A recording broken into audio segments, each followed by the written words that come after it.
Nicholas Grant checked his watch for the third time in 10 minutes. 7:45. Music. She was 45 minutes late. The restaurant hummed with holiday cheer around him, couples sharing wine and laughter, families celebrating Christmas Eve together.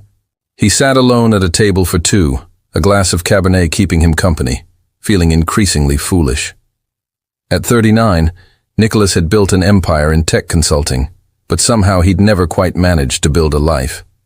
His younger sister Catherine had been nagging him for years to try dating again after his engagement had ended badly 5 years ago. Finally, worn down by her persistence and his own loneliness, he'd agreed to this blind date she'd arranged with her yoga instructor's friend.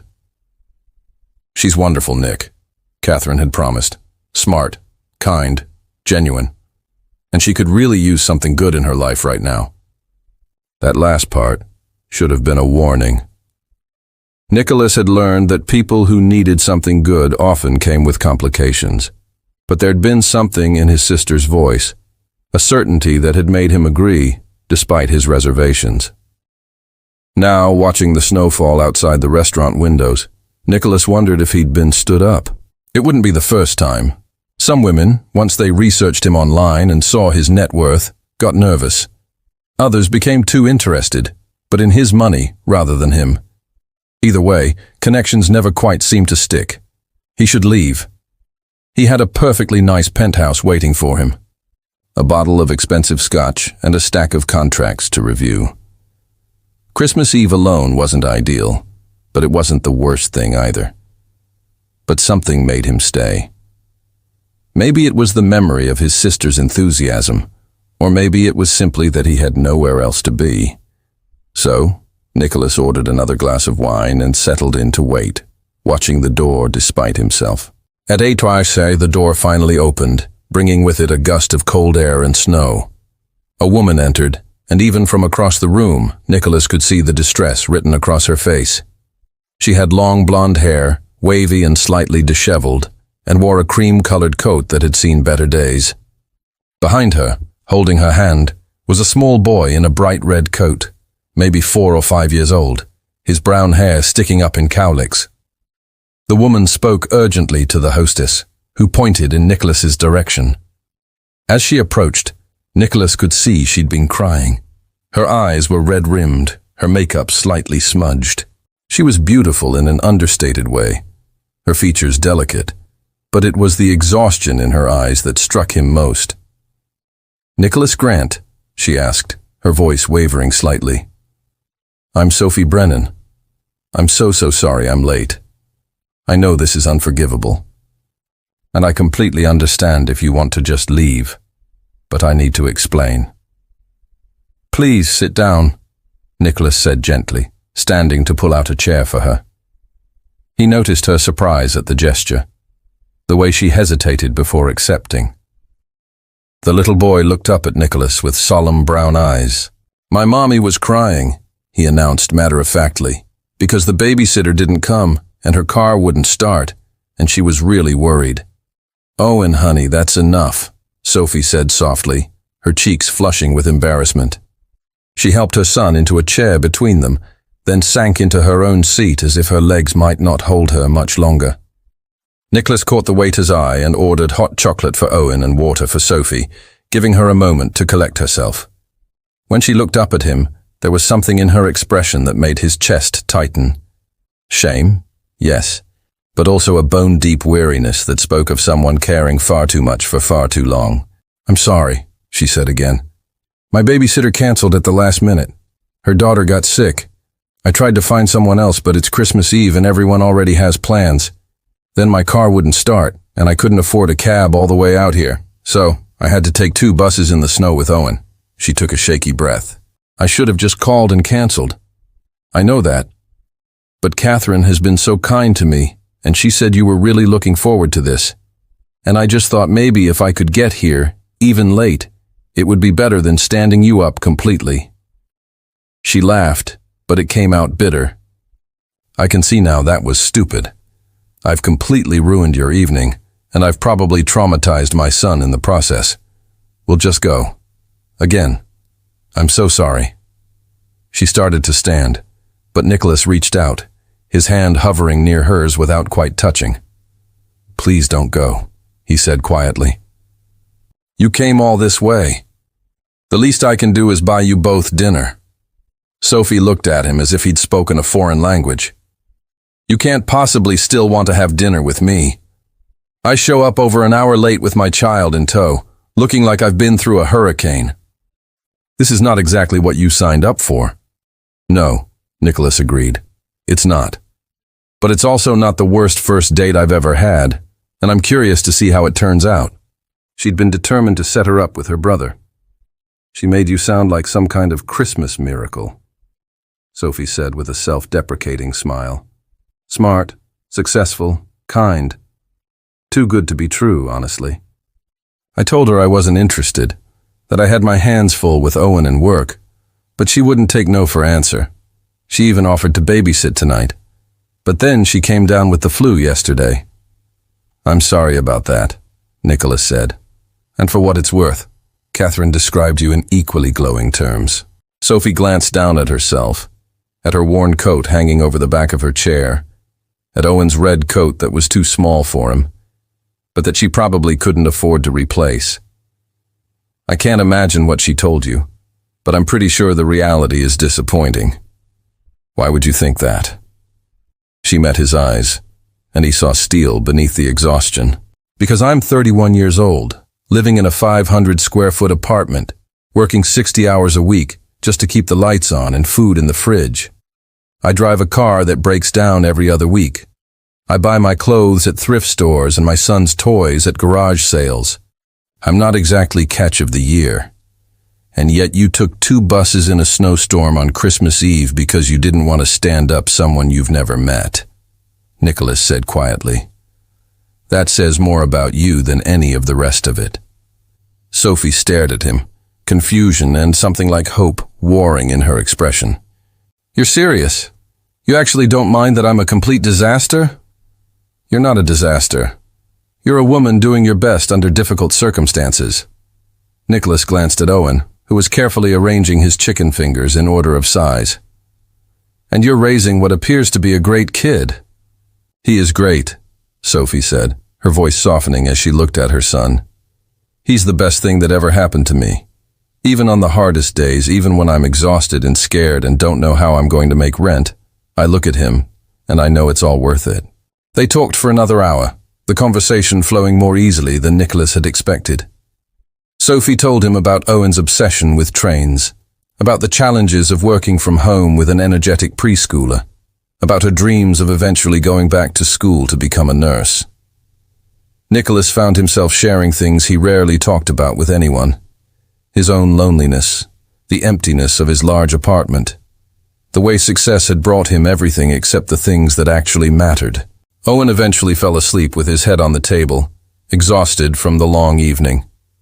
Sophie checked her watch and winced. "The last bus leaves in 20 minutes. We should go. Let me drive you," Nicholas said immediately. "You don't have to do that." "I know, but it's Christmas Eve and it's snowing and you have a sleeping child. Please let me help." Something in Sophie's expression crumbled then. She nodded, tears suddenly streaming down her face. "I'm sorry," she whispered. "I'm not usually this emotional. It's just been such a hard few months, and everyone is always so kind, and I feel like I don't deserve it." Nicholas came around the table and knelt beside her chair.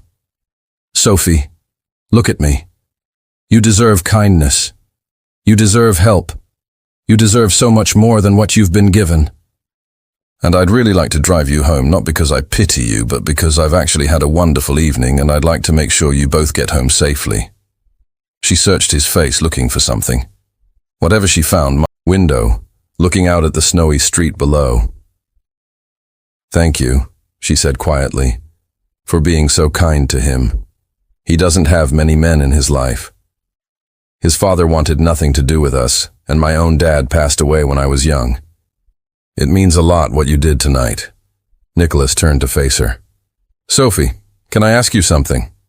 "Sure. What do you want?" "Not for Owen, not for some distant future when everything is somehow magically better. What do you want right now for yourself?" Sophie was quiet for a long moment. When she spoke, her voice was barely above a whisper. I want to not be so tired all the time. I want to be able to buy Owen the train set he wants for Christmas, without having to choose between that and keeping the heat on. I want to go to bed one night, without lying awake worrying about how I'm going to make everything work. She paused. But mostly, I want to believe that things can get better, that this isn't all my life is going to be. Nicholas nodded slowly. What if I told you I could help with some of that? Sophie's expression immediately shuddered. I don't want your money, Nicholas. That's not why I came tonight. That's not why I'm telling you any of this. I know. But what if there was another way? He took a breath. My company is always looking for good people. Your transcription work, it's medical, right? You understand terminology, procedures. Yes, but we have a medical consulting division. They need people who can review documents, transcribe meetings, compile reports. It's similar to what you're doing now, but it pays better, much better, and it comes with benefits. Health insurance, dental, even a retirement plan. Sophie stared at him. You're offering me a job based on one dinner where I showed up late and brought my kid? I'm offering you an interview. Nicholas corrected gently. What you do with it is up to you. But Catherine was right about you, Sophie. You're smart and capable, and you work harder than anyone should have to. I'd be lucky to have you on my team. I don't understand, Sophie said, and now there were tears in her eyes again. Why are you doing this? You don't even know me. Nicholas thought about his empty penthouse, about the years he'd spent building a successful company while forgetting to build a life.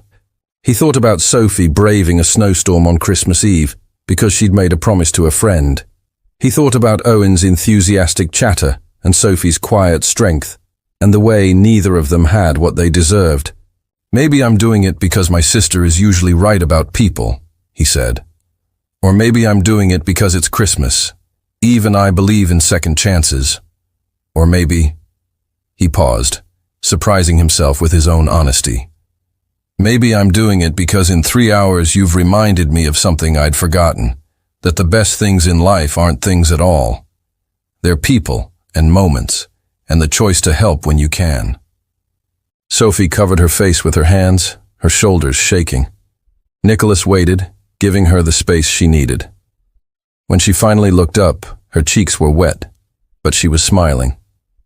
Okay, she said. Okay, I'll come in for an interview. But I'm going to earn that job, Nicholas Grant. I'm not going to be someone's charity case. I wouldn't expect anything less, he assured her. At the door, as he was leaving, Sophie caught his arm. Nicholas, thank you for waiting tonight, for not leaving when I was late, for everything. Thank you for showing up, he said simply. Even late, even with Owen, even though it was hard, that took courage. He was halfway down the stairs when he heard her call his name. He turned to find her leaning over the railing, her hair falling around her face. Would you maybe want to do this again sometime? She asked. Without the buses and the tears and the disaster? Nicholas smiled, feeling something warm unfold in his chest. I'd like that. But for the record, I didn't think tonight was a disaster at all. 3 months later, Sophie stood in the doorway of her new apartment, a place with 2 real bedrooms and windows that didn't let in drafts, and a neighborhood where streetlights actually worked. Owen was in his room, setting up his trains in a space that was actually big enough for them. Through the walls, Sophie could hear him singing to himself, a sound of pure joy. The job Nicholas had offered had turned out to be real, not some pity position, but actual meaningful work that challenged her and paid her enough to finally breathe. She had health insurance for the first time in years. She'd been able to buy Owen new clothes, new toys, all the things she'd been rationing or going without. But more than any of that, she had Nicholas. They'd been taking things slowly, careful not to rush anything for Owen's sake. But over dinners and park visits and quiet evenings after Owen went to bed, something beautiful had grown between them. Nicholas had proven to be everything Catherine had promised and more. Kind, patient, genuinely interested in Sophie's thoughts and dreams. He'd never tried to fix her or save her, just walked beside her as she fixed and saved herself. and Owen adored him. Just last week, the little boy had asked if Nicholas could be his daddy. Sophie had gently explained that these things took time, but she'd caught Nicholas's eyes over Owen's head and seen hope there that mirrored her own. Now, watching the snow fall outside her new windows, it was February, but winter was holding on. Sophie thought about that Christmas Eve. She thought about almost canceling, about almost giving up, about how close she'd come to missing what might be the best thing that had ever happened to her. Her phone buzzed with a text from Nicholas. "Dinner tomorrow. My place. I'll cook or attempt to cook. Owen's requested his famous burnt pasta." Sophie laughed, warmth flooding through her. She typed back, "We wouldn't miss it. Owen's already asking if he can show you his new train. Tell him yes. And Sophie, I'm glad you showed up late that night. I'm glad I waited. Best Christmas Eve of my life." Sophie held the phone to her chest, tears pricking her eyes. But these were good tears, happy tears, the tears of someone who'd been given a second chance and taken it. Sometimes she'd learned the best moments in life come from the hardest ones. Sometimes being late is exactly on time. Sometimes the person waiting at a table on Christmas Eve isn't just a blind date, but the beginning of something extraordinary. And sometimes, when you're brave enough to show up even when everything's going wrong, you discover that the right person doesn't mind the mess. They see past it to the strength underneath, to the courage it takes to keep trying, to keep hoping, to keep showing up. Nicholas Grant had waited for her that snowy Christmas Eve. And in waiting, he'd given her something she hadn't had in years, a reason to believe in happy endings. As Sophie turned from the window, she heard Owen calling for her, excited about some new track configuration. She smiled and went to him, to this life she'd built, to this second chance she'd been given.